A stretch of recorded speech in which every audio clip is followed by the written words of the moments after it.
Thank you Kak Worship, luar biasa. Boleh kita kasih tepuk tangan teman-teman kita yang luar biasa. Saudaraku, selama bulan Mei kita belajar diajak untuk dive deeper. Selama bulan Mei kita dibawa Tuhan untuk belajar betapa pemandangan dari atas, dari permukaan dengan ketika saudara dive deeper, it's totally different, sangat berbeda. Nah setelah itu kita sudah menyelesaikan KKR, rangkaian KKR 10 hari. Hari ini saudaraku tanpa terasa kita masuk di dalam seri yang baru di bulan Juni. Yang mana saya mau membawa saudara gereja ini jadi gereja yang strong in the spirit, saudaraku. Karena sesungguhnya itulah core gereja mula-mula. Saya tarik saudara ngelihat ke gereja mula-mula ya. Kalau kita renungkan saudaraku, zaman gereja mula-mula, menurut saudara apakah mereka sudah punya kemampuan berorganisasi yang kuat? Secara organisasi terbatas ya Pak. I don't think, saya rasa mereka belum punya SOP yang lengkap. Manajemen terbatas. Sampai pernah dicatat ada satu kali pembagian untuk para janda terabaikan. Jadi masalah masih ada, secara organisasi struktural juga masih terbatas Bapak Ibu. Kalau saudara mau berbicara fasilitas, saya yakinkan saudara enggak seperti kita hari ini. Secara fasilitas jelas-jelas terbatas Pak. Apalagi zaman itu senggol kiri kanan, enggak ada sosmed. Mau ajak orang, mau bawa orang juga terbatas. Tapi mereka punya satu. Kehidupan rohnya mereka kuat. Spiritually, rohnya mereka strong. Dan hebatnya, dari situlah Pak, kegerakan terjadi. Hebatnya dari situlah ledakan revival sampai kemana-mana. Karena rohnya, core-nya mereka kuat. Hari ini saudaraku, saya akan membawa saudara memahami core mereka bisa kuat.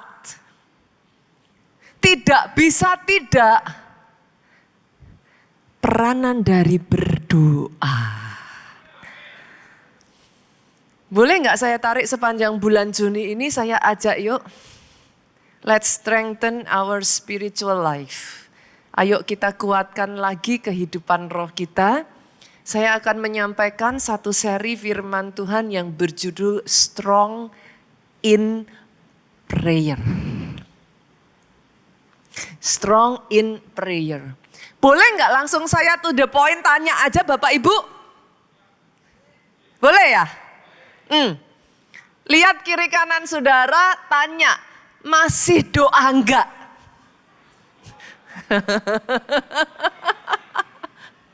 Saya tembak aja ya, masih doa atau enggak?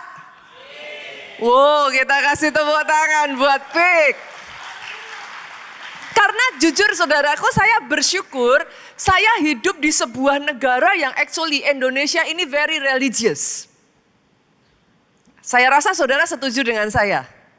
Bahkan survei mencatat 93% orang di Indonesia percaya Tuhan. Percaya Tuhan ya. Tuhan yang mana tergantung, percaya Tuhan. Kalau saya tanya kepada saudara, berapa banyak dari saudara yang percaya Tuhan itu ada, boleh angkat tangan saudara? 93% orang Indonesia percaya Tuhan. Tetapi percaya Tuhan tidak langsung menjamin orang berdoa. Kalau kalau saya tanya berapa banyak dari saudara masih berdoa, tentu saja akan ada sangat banyak yang ngomong, yes pastor, saya masih berdoa, puji Tuhan. Tapi kalau mau jujur saudaraku, sebagian akan, masih lah pastor, doa makan. Tapi sebagian lagi, yang lain teriak, yes. Lagi gini saudaraku. Ya gitulah pastor. Banyak yang tidak berdoa. Pertanyaannya sekarang, kenapa enggak berdoa? Karena jujur saudaraku, banyak orang menganggap doa enggak penting. Perhatikan poin saya. Apa yang saudara anggap penting kau prioritaskan. Betul dong? Kalau saudara menganggap, berapa banyak di sini menganggap uang penting? Semuanya rohani loh. Nggak ada yang bilang uang penting. Saudara makan belinya pakai daun. Penting lah saudara. Karena saudara menganggap uang penting, maka saudara ngomong kan, nggak bisa lah pastor, saya harus kerja. Kenapa saudara harus bekerja? Karena uang penting. Hari ini saudara pagi-pagi yang lain masih tidur, saudara datang lebih awal, para pelayan Tuhan, halo, berarti pelayanan penting nggak? Penting. Buktinya saudara prioritaskan, ada yang jauh-jauh, ada yang dari tempat yang bahkan ke sini aja butuh 2 jam. Nah tuh, berarti pelayanan penting. Pertanyaan saya, doa penting nggak? Yakin? Ini sebagian mantap, sebagian gini. Ya penting lah pastor, doa itu penting. Tapi kalau saya nggak berdoa kan Tuhan ya maha tahu ya pastor ya. Tuhan ya baik loh pastor ya. Tuhan tuh kan maha kasih ya pastor ya. Tanpa kau sadari, mungkin di pikiran kita tahu doa penting. Tapi kenyataannya doa bisa jadi sesuatu yang secondary. Kalau enggak pun enggak apa-apa. Tapi boleh enggak hari ini saya tarik berapa banyak di tempat ini yang mengaku orang Kristen, murid Kristus, angkat tangan. Saudara angkat tangan. Berarti kalau saudara bilang orang Kristen, saudara murid Kristus, kita ikut guru kita enggak? Ikut guru kita aja ya. Boleh enggak saya ajak ngeliat seperti apa sih Yesus terhadap doa? Apa pandangan Yesus tentang berdoa? Kita buka yuk satu persatu kita lihat. Lukas pasalnya yang ketiga ayatnya yang ke-21. Ketika seluruh orang banyak itu telah dibaptis dan ketika Yesus juga dibaptis dan sedang berdoa, terbukalah langit. Saya mengambil dari titik ini apa poinnya pastor dari ayat ini. Yesus tidak hanya memulai pelayanannya dengan baptis.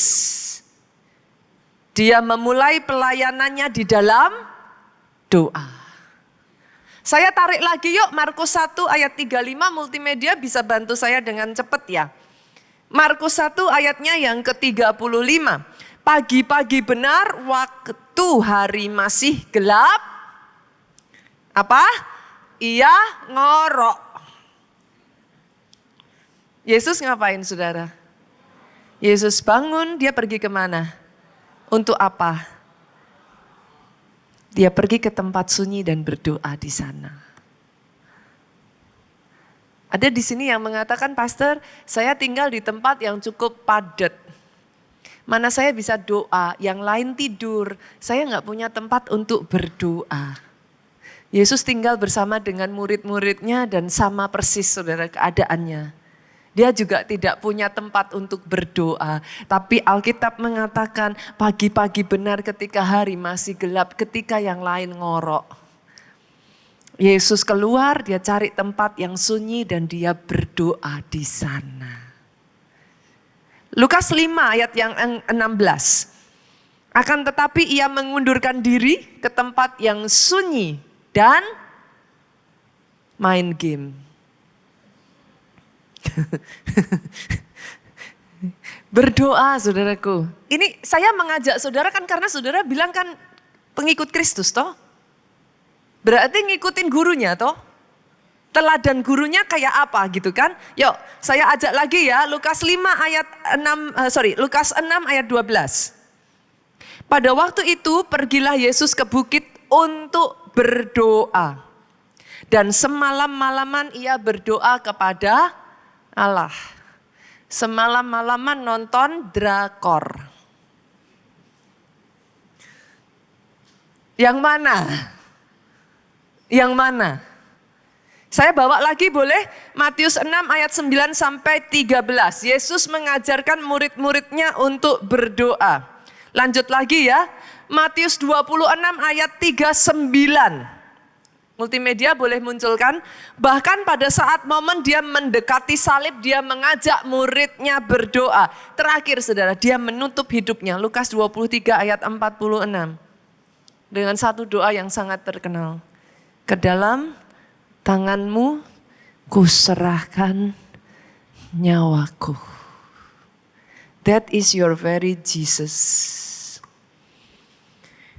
Poin saya jadi gini saudaraku. Berapa banyak yang percaya Yesus anak Allah, aminnya yang paling keras. Sebagai anak Allah, dengan semua kuasa dan keajaiban dan mujizat yang dia kerjakan. Yesus masih merasa butuh berdoa. Senggol kiri kanan boleh, kemana kitanya gitu kan. Siapa kita ini gitu. Kalau dia yang anak Allah, dengan semua kehebatannya masih ngerasa butuh berdoa. Siapa kita ini Bapak Ibu? Kita merasa kita mampu tanpa doa. Saya landasi ini dulu boleh Bapak Ibu? Karena akan ada bersamaan dengan majunya perkembangan zaman ini orang-orang yang akan bertanya kepada saya, Pastor, apakah doa masih relevan? Saya nggak heran sih kalau muncul pertanyaan itu, saudaraku. Sekarang saudara kalau mau kirim pesan, mau kirim teks, mau kirim chat, message, tinggal hitungan detik kan? Udah nyampe. Kalau saudara mau pesan makanan, itu hanya beberapa klik aja. Zaman sekarang butuh jawaban pertanyaan, tinggal tanya AI. Kok tanya Tuhan, Pastor, kelamaan? Sekarang AI bisa jawab. Masih butuhkah saya berdoa? Ini jadi pertanyaan ya, Bapak Ibu ya. Is prayer still relevant? Apakah doa masih dibutuhkan? Dengan kondisi zaman sekarang ini yang mana saudaraku semua strategi, semua pertanyaan udah semakin pinter AI-nya. Saya tambah lagi, pengobatan medis sudah semakin hebat. Is prayer still relevant? Masih dibutuhkankah untuk berdoa? Saya tarik dulu boleh enggak? Saya ajak saudara ngelihat dulu yuk pendahulu-pendahulu kita. Penasaran gak sih? Ada yang penasaran gak sejak kapan Alkitab mencatat manusia berdoa? Nggak terpikir ya? Nggak terpikir ya saudaraku. Kenapa? Karena di zamannya Adam dan Hawa, manusia tuh berjalan berduaan sama Tuhan. Apa sih arti doa itu Bapak Ibu? Apa arti doa? Bercakap-cakap, berbicara dengan Tuhan. Pola doa orang manusia pertama, Adam dan Hawa, enggak seperti saudara. Pola doa manusia pertama itu eye to eye. Bertatapan muka, Pak. Jadi nggak dicatat tentang doa. Sampai, yuk kita buka. Penasaran kan Bapak Ibu? Kejadian pasalnya yang keempat, ayatnya yang ke-26. Lahirlah seorang anak laki-laki bagi Set juga. Anak itu dinamainya Enos. Waktu itulah orang mulai memanggil nama Tuhan. Saya tarik saudara ke terjemahan versi mudah dibaca. Ada loh saudaraku. Namanya versi mudah dibaca. VMD. Ini beneran, saya nggak bikin-bikin singkatan saudara. Ini memang ada Alkitab versi mudah dibaca. Set juga mempunyai seorang anak, ia menamainya Enos. Pada masa itu orang mulai berdoa kepada Tuhan. Oke ya. Jadi zamannya Adam dan Hawa enggak saudara. Kenapa? Karena ya langsung ngobrol. Turun sampai Set. Mulailah orang itu mencari Tuhan. Tarik lagi nenek moyang kita boleh? Siapa bapak orang percaya? Abraham. Kalau kita tarik ke Abraham, Pastor, apakah Abraham berdoa? Yuk kita lihat, semua harus ada ayatnya saudaraku. Kejadian 12, ayatnya yang ke-7 sampai ke-8. Sama-sama yuk baca dengan suara keras. Ketika itu Tuhan menampakkan diri kepada Abram dan berfirman, aku akan memberikan negeri ini kepada keturunanmu. Maka didirikannya di situ mezbah bagi Tuhan yang telah menampakkan diri kepadanya. Bahasanya bisa beda-beda ya saudara. Tadi yang di Kejadian memanggil nama Tuhan. Yang di sini mendirikan mezbah bagi Tuhan. Artinya apa saudaraku? Berdoa. Kita tarik lagi yuk nenek moyang kita yang lain, Musa. Keluaran 15 ayat 25. Apakah Musa berdoa? Mari kita lihat. Musa berseru-seru kepada Tuhan. Ini bahasa yang beda lagi saudara. Kata berseru-seru kepada Tuhan ini menunjukkan satu seruan yang muncul dari dalam hati yang paling dalam. Berdoa. Again and again di dalam Alkitab, saudara akan menemukan, saudara melihat kita punya pendahulu Pak, nenek moyang yang kuat di dalam doa dan kehidupan rohnya. Oke? Pertanyaannya sekarang, bagaimana dengan sekarang, Pastor? Masih perlukah kita berdoa? Kan pertanyaannya balik itu lagi. Bolehkah saudara mengikuti logika saya? Zaman boleh berubah Pak. Betul ya? Dari zaman dulu nggak ada handphone, dari handphonenya masih segede gaban, sampai handphone udah sekecil mungil sekarang ini saudaraku. Zaman berubah, betul. Kemajuan teknologi semakin pesat, betul. Tapi bolehkah saya katakan ini? Same things never change. Ada hal-hal yang tidak berubah. Apa contohnya, Pastor?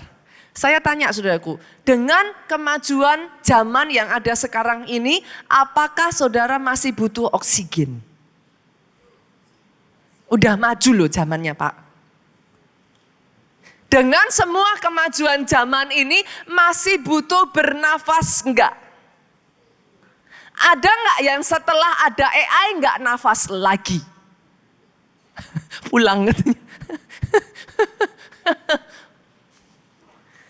Ternyata oksigen masih relevan ya.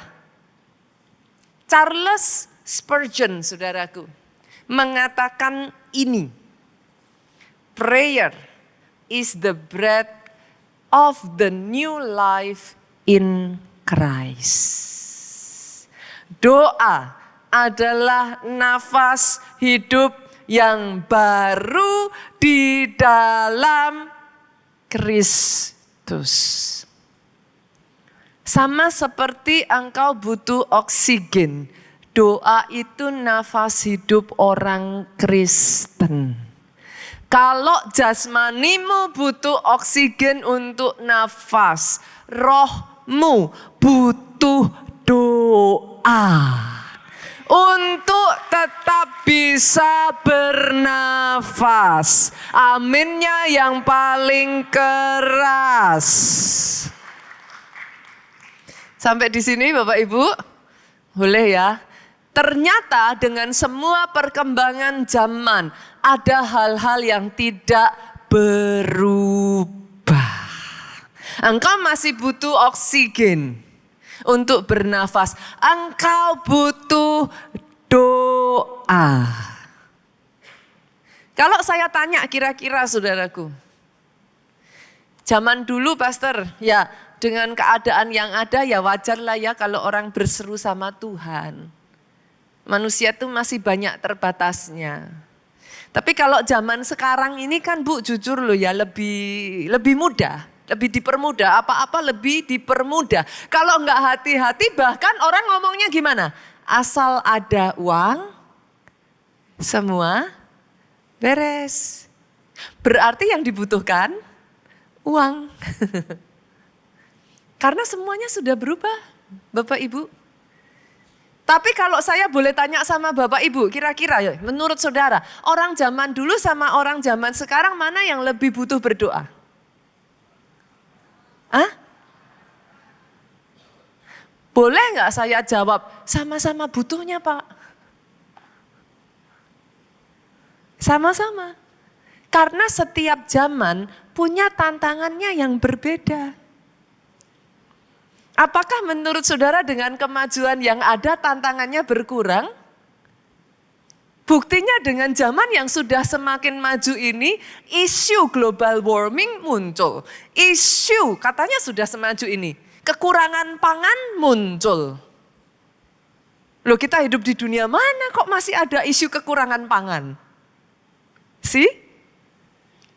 Dengan semua kemajuan zaman ini saudaraku, ternyata tetap ada masalahnya. Some things never change. Ada hal-hal yang tidak berubah, ada faktor yang tidak berubah. Masalah akan terus ada mau di zaman manapun Bapak Ibu.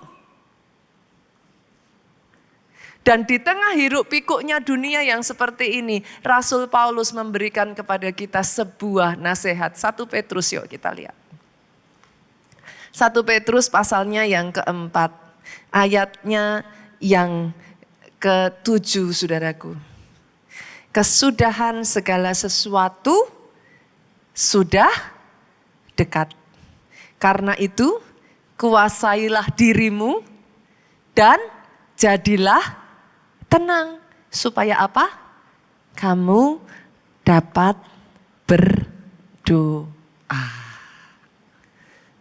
Jadi nasihatnya Petrus di tengah semua keadaan seperti sekarang ini saudaraku. Senggol kiri kanan, jangan ikut membebei.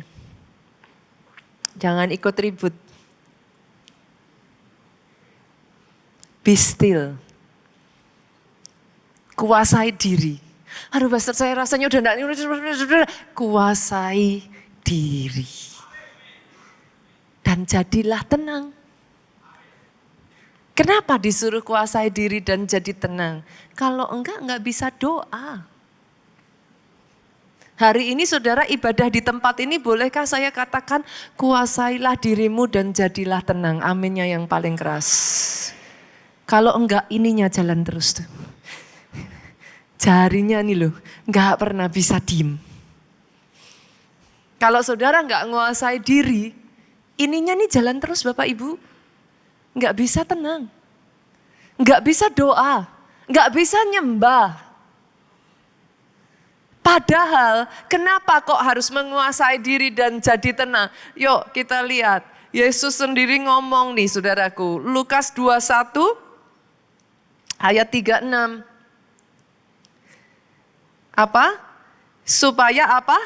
Kita berjaga-jaga dan berdoa supaya dapat kekuatan menghadapi masa-masa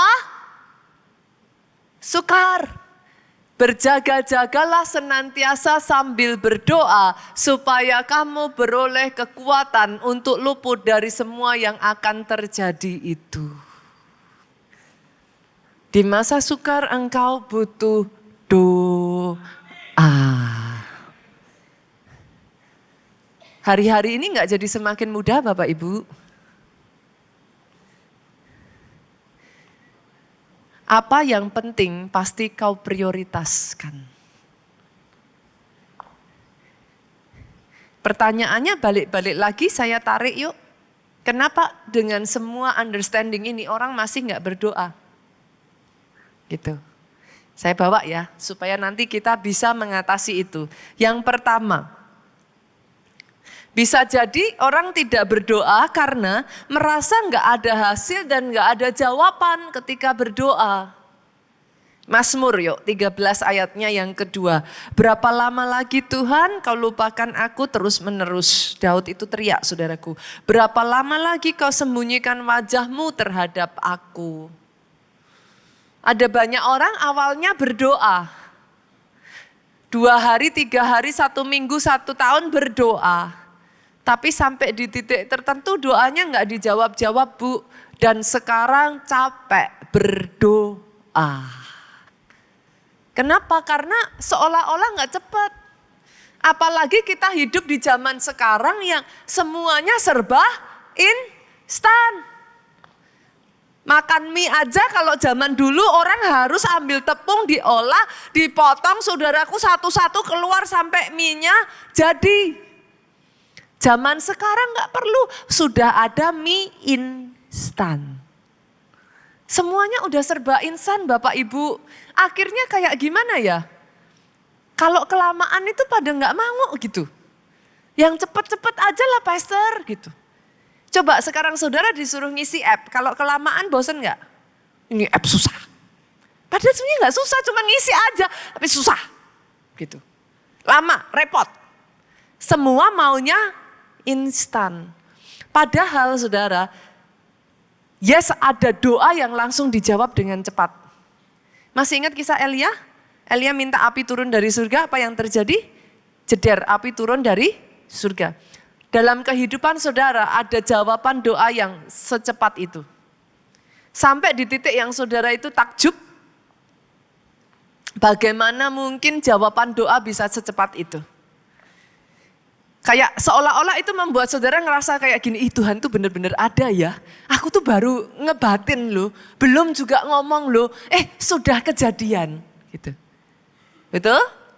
Tapi Elia yang sama, yang berdoa api turun dari surga dan secepat itulah api turun. Pertanyaan saya ketika Elia minta hujan turun, apakah hujan langsung turun? Dia suruh loh bujangnya naik turun terus sampai 7 kali. Hujan gak turun-turun, itu the same Elia loh Pak. Orang yang sama loh. Gitu. Kenapa? Berapa banyak di sini yang masih percaya dia Tuhan? Angkat tangan saudara. Masih percaya ada Tuhan? Angkat tangan saudara. Kalau memang saudara percaya dia Tuhan, izinkanlah dia jadi Tuhan. Banyak orang ngomong dia Tuhan, tapi marah kalau dia beneran jadi Tuhan. Loh maksudnya gimana pastor? Yang namanya Tuhan tuh gak perlu jelasin ke saudara tuh. Yang namanya Tuhan itu gak perlu bertanggung jawab kepada saudara atas apapun yang dia lakukan. He is God. Yang namanya Tuhan itu terserah dia punya waktunya. Halo? Tapi ketika dia menjawab sesuai waktunya, saudara ngomong apa? Tuhan jahat. Lah kan dia Tuhan. Dia punya hak. Kapan dia mau jawab doa itu? The question is simple actually. Do you let him be God in your life? Dan sadar sepenuhnya kita ini hanya ciptaan Tuhan. Yang pertama ya saudaraku, bisa jadi kita gak berdoa karena kita ngerasa ya doa gak dijawab-jawab, doa gak ada ininya gitu, sia-sia. Yang kedua saudaraku, Jangan-jangan ada banyak orang nggak tahu cara doa yang benar. Berapa banyak di sini yang hobi main padel? Boleh lambaikan tangan? Nggak ada, semua nggak suka main padel. Saya dengar KA itu punya pemain padel yang hebat-hebat loh. Champion katanya. Berapa banyak di sini yang hobi main tenis? Nggak ada juga. Saudara hobi apakah? Berapa banyak di sini yang hobi main badminton? Oh baru ada, oh Indonesia banget ya saudaraku. Berapa banyak di sini yang hobi sepak bola? Basket. Nah saya ngeliat nih, oke turunkan tangan saudara. Pertama kali saudara main basket, saya tanya apa langsung bisa dribble bola? Itu dribble aja ya saudara, bola tuh bisa lari-lari loh. Betul? Sesederhana saudara berpikir sepak bola, pertama kali nendang bola tuh bisa luput loh. Bola di mana saudara kaki kemana? Betul? Pertama kali saudara main tenis, main padel, bisa mukul enggak? Bisa, ngasal pastor. Make sense? Ternyata ketika kita enggak bisa cara mainnya, enggak fun. Saudara menemukan gak sih manusia tuh so selfish? Saya kasih bukti boleh? Pada saat saudara foto bersama orang banyak, yang saudara cari pertama siapa? Hah? Saudara lihat betapa cantiknya foto itu berderet? Enggak peduli. Waktu disuruh milih foto, enggak peduli yang lain tutup mata, yang penting saudara paling cantik di foto itu. Maka foto itulah yang kau pilih. Ya kan, jujur kan? Manusia itu seegois itu. Tahukah saudara, kalau saudara bilang saudara hobi main basket, saudara hobi main bola, hobi main padel, most probably, kemungkinan besar, saudara ahli di bidang itu. Itu bukan no offense, gak ada personal thing about basketnya, atau bolanya, atau raketnya. Tapi kalau saudara nggak hebat di situ, saudara ngerasa I don't like. Saya nggak suka. Tapi kalau saudara hebat di situ, saudara feels like I love it. Ada kemungkinan banyak orang tidak suka berdoa karena tidak tahu cara berdoa. Sama seperti saudara main tenis, itu ada yang namanya backhand, ada yang namanya forehand, ada yang namanya loop. Ada cara-caranya. Kalau basket saya nggak terlalu familiar. Kalau basket apa tuh namanya? 3 point. Apalagi kayak gitu saudaraku. Itu ada caranya. Nggak setiap kali kan saudara shooting terus harus 3 point terus. Pokoknya saya nggak mau kalau nggak 3 point, pastor.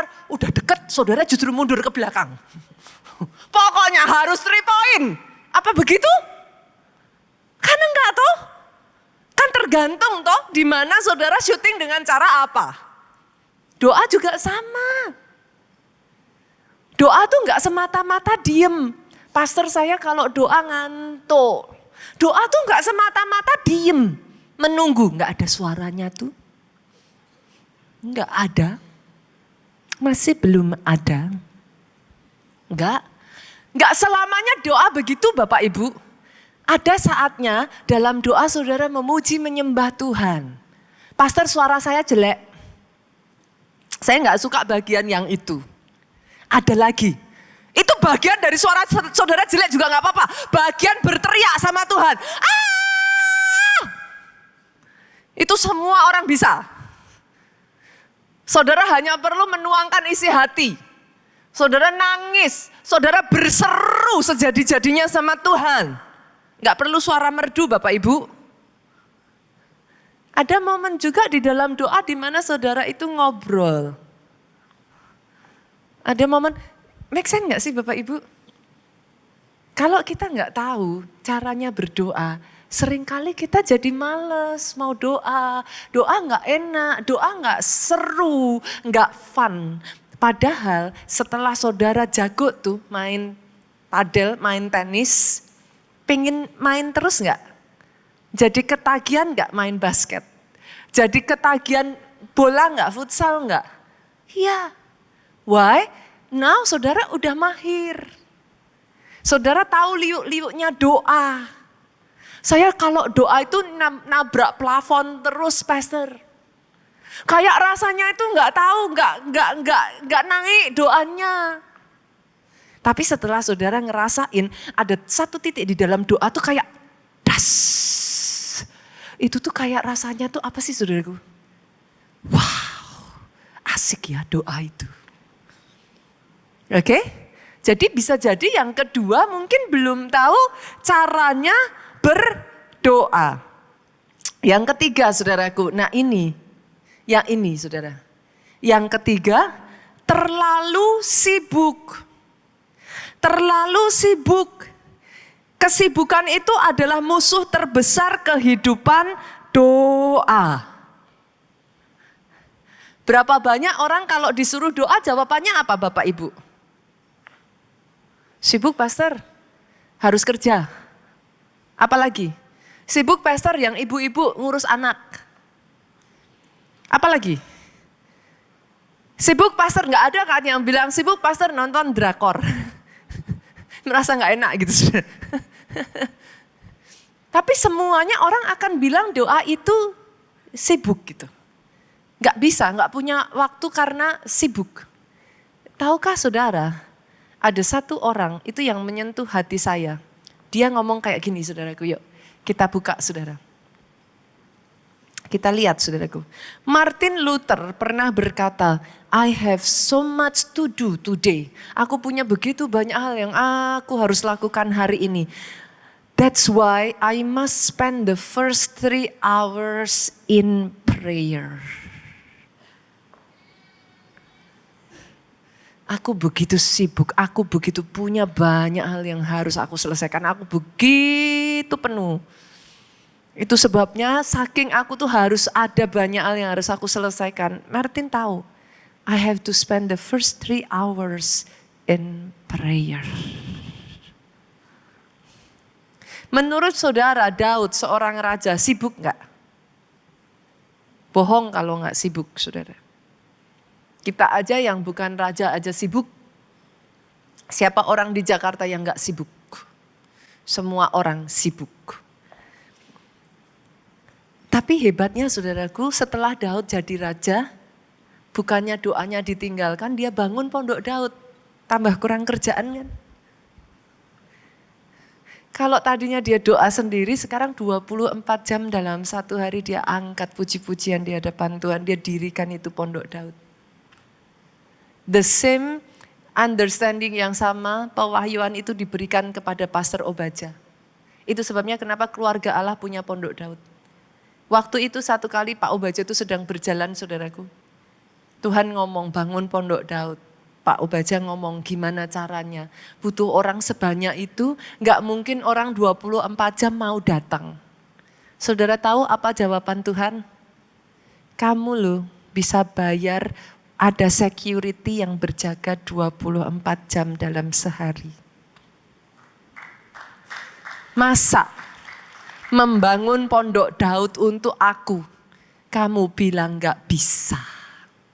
Itu rema yang Tuhan berikan kepada Pak Obaja dan dari situlah dimulai sejak dari mungkin sudah hampir 20 tahun sekarang gereja kita di kota Solo, kecuali waktu pandemi kemarin ya saudaraku, mengadakan pondok Daud 24 jam dalam satu hari. What for, Pastor? So that everybody, whatever that is. Saudara akan takjub loh, di pondok Daud saudara nggak nemuin semua orang berdoa. Saya itu pernah di pondok Daud nemuin orang tidur. Loh saudara bayangin aja jam 3 pagi. Awalnya saya marah saudara, ini kan pondok Daud kok tidur. Tapi ketika ditanya saudara tahu apa yang dia jawab? Pastor, saya nggak bisa tidur di rumah saya. Insomnia Pak. Setiap kali saya pulang ke rumah, mata saya akan terbuka lebar. Tapi saya heran, di tempat ini saya bisa tidur. Saudara mau bilang apa? Mau diusir? The reason is simple. Ada hadirat Tuhan di sana, dia merasa tenang. Hati yang gelisah itu disingkirkan, saudaraku. Tahukah saudara, dari situlah hidupnya dipulihkan Tuhan.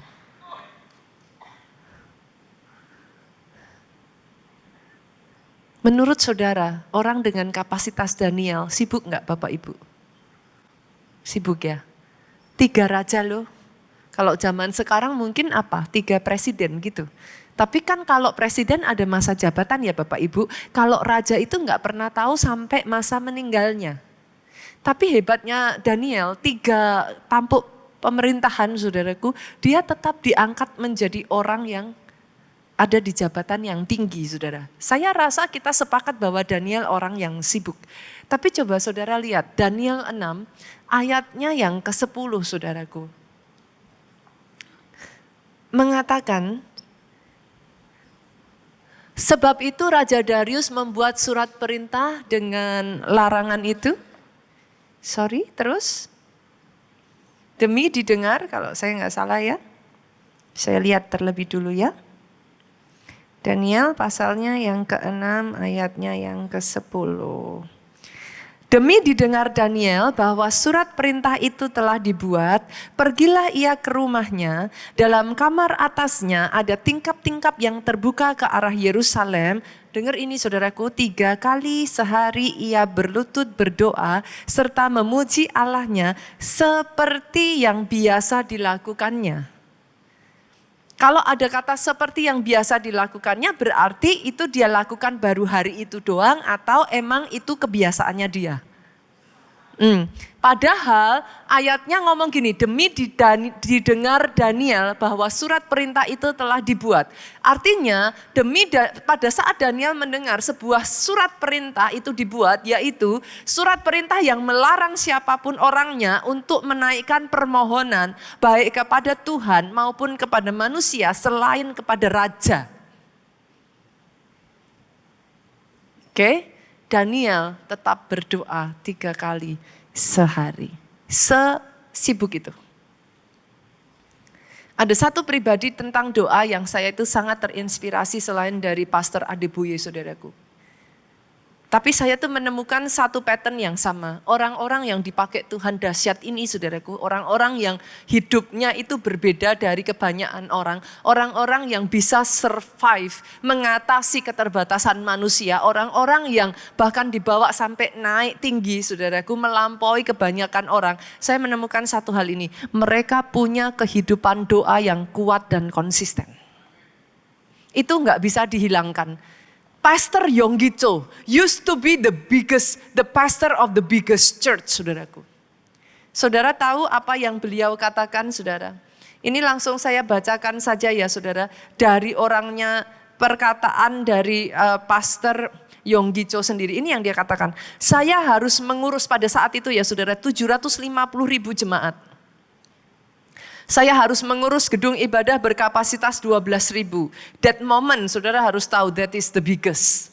Saya harus mengurus gereja satelit, pelayanan televisi, 300 rumah doa untuk orang sakit, gereja internet, bukit doa dengan 7.000 tempat duduk, mengurus fasilitas makan untuk 3.000 orang yang berdoa puasa di sana setiap hari, mengelola politeknik, panti jompo, mengurus surat kabar dengan sirkulasi 500.000 eksemplar tiap hari, mengelola university dengan 3.000 mahasiswa, mengurus 600 misionaris dan seterusnya.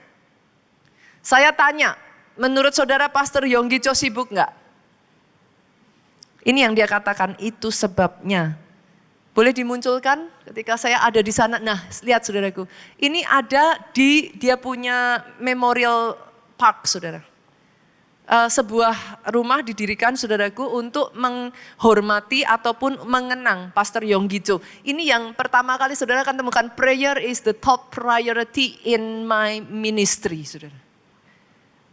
Dia berkata seperti ini, Justru itulah saya perlu berdoa 3-5 jam setiap hari untuk bisa melakukan semua tugas saya itu dengan baik. The more you carry, the heavier your burden is, the more you need to pray. Boleh dibalik Bapak Ibu? Bukan semakin sibuk gak ada waktu berdoa. Semakin sibuk dan semakin berat tanggung jawab saudara, lebih butuh berdoa. Amazing ya Bapak Ibu ya, amazing ya. Understandingnya yang selama ini salah kita harus perbaiki gitu. Kalau tadinya kita berpikir doa itu buang waktu, ternyata doa itu sumber kekuatan. Yang keempat, kenapa orang masih tidak berdoa saudaraku? Karena dia mengandalkan kekuatannya sendiri. Saudara, tadi poin yang ketiga saya melewatkan satu ilustrasi yang cantik sekali saudaraku. Saya ceritakan anyway ya, karena menurut saya ilustrasi ini tuh bagus sekali. Satu kali 2 orang penebang pohon dia diberikan target harus menebang sebanyak mungkin pohon hari itu.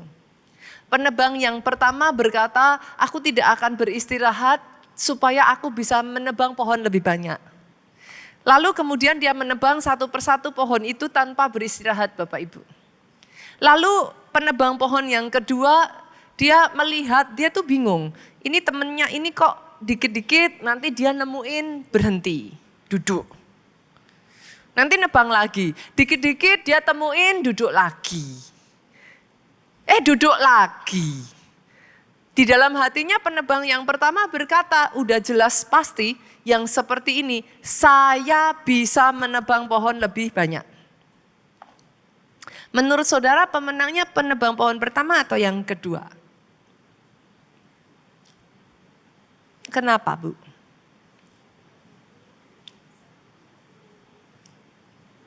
Jadi ternyata saudaraku pada saat dia duduk, dia bukan cuma beristirahat. Dia mengasah kapaknya. Penebang pohon yang pertama kaget, ternyata setelah dihitung, penebang pohon yang kedua lebih banyak. Kenapa saudaraku? Karena pada saat dia duduk itu, kapaknya diasah. Sehingga mukulnya sama Pak, dapatnya lebih cepat. Jumlahnya lebih banyak, lebih efisien. Doa itu sama seperti engkau mengasah kapak. Doa bukan buang-buang waktu Bapak Ibu. Doa membuat pikiranmu lebih jernih. Doa membuat engkau bisa melihat masalahmu dengan cara yang berbeda. Doa membuat yang tadinya sudah benang kusut terulur satu demi satu. Sehingga sama-sama seolah-olah saudara sibuknya, efisien dan produksinya lebih besar. Boleh ya? Sama seperti penebang tadi itu harus diasah kapaknya. Yang keempat tadi saudaraku, kita sering merasa kita bisa tanpa Tuhan. Ada seorang raja namanya Asa Bapak Ibu. Asa ini memulai karirnya dengan begitu baik di dalam roh. Ini yang harus dijaga ya Bapak Ibu, engkau bisa start in the spirit, tapi kalau enggak hati-hati mengakhirinya di dalam daging loh gitu. Satu kali Asa ini menghadapi sebuah tentara besar saudara. Kita buka ayatnya ya, kita lihat ya. 2 Tawarik pasalnya yang ke-14 ayat 11 sampai 12. Kemudian Asa berseru kepada Tuhan Allahnya, ya Tuhan selain daripada engkau tidak ada yang dapat menolong yang lemah terhadap yang kuat. Tolonglah kami ya Tuhan Allah, karena kepadamulah kami bersandar dan dengan namamu kami maju melawan pasukan yang besar jumlahnya ini. By the way saudaraku, pasukan mana yang dia lawan? Pasukan Ethiopia di bawah pimpinan Zerah. Dan lihat apa yang terjadi saudaraku, Tuhan memukul kalah orang Ethiopia itu di hadapan Asa dan Yehuda. Orang-orang Ethiopia itu lari. Kenapa disebut besar? Karena pada saat itu Asa melawan 1 juta pasukan. Besar atau kecil Bapak Ibu? Dengan kapasitas Yehuda, kapasitas yang ada pada saat itu saudaraku terbatas sekali. Hitam di atas putih, Asa kalah. Tapi ketika Asa berseru kepada Tuhan, lucunya Asa menang Bapak Ibu. Di luar dugaan. Tapi sayangnya saudaraku, enggak berapa lama setelah itu Asa berubah setia saudara. Lihat saudaraku, musuhnya jauh lebih sedikit. Asa melawan Aram saudaraku. Asa itu justru meminta bantuan kepada Raja Aram. Sampai ditegur sama Nabi Tuhan, 2 Tawarik 16 ayat 7. Karena engkau bersandar kepada Raja Aram dan tidak bersandar kepada Tuhan Allahmu. Sangat disayangkan, lanjut lagi 2 Tawarik 16 ayat 12 saudaraku. Dalam kesakitannya itu Asa sakit saudaraku dan akhirnya meninggal. Ia tidak mencari pertolongan Tuhan tetapi pertolongan tabib. Sayang ya saudara. Orang yang tadinya so intuit, orang yang tadinya menyala-nyala dalam roh, tapi sekarang berubah setia. Kenapa? Karena mengandalkan kekuatannya sendiri. Yang terakhir ya, saya tutup dengan ini Bapak Ibu, yang terakhir kenapa orang tidak berdoa? Tidak tahu kuasa di balik doa. Saya akan tutup dengan ayat ini, worship leader singer boleh maju ke depan. Sama-sama yuk kita baca ayat ini. Yakobus pasalnya yang kelima, ayatnya yang ke-16 bagian B. Doa orang benar, ini ayat terkenal Bapak Ibu. Bila dengan yakin didoakan, sangat besar kuasanya. Ada satu ayat yang kalau saudara lupa seluruh ayat di dalam Alkitab, yang satu ini enggak pernah boleh lupa. Ini ayat penyelamat. 1 Tesalonika pasalnya yang kelima ayatnya yang ke-7 saudaraku. 17 sorry. 2 kata. Boleh dibaca 2, 3? Yes.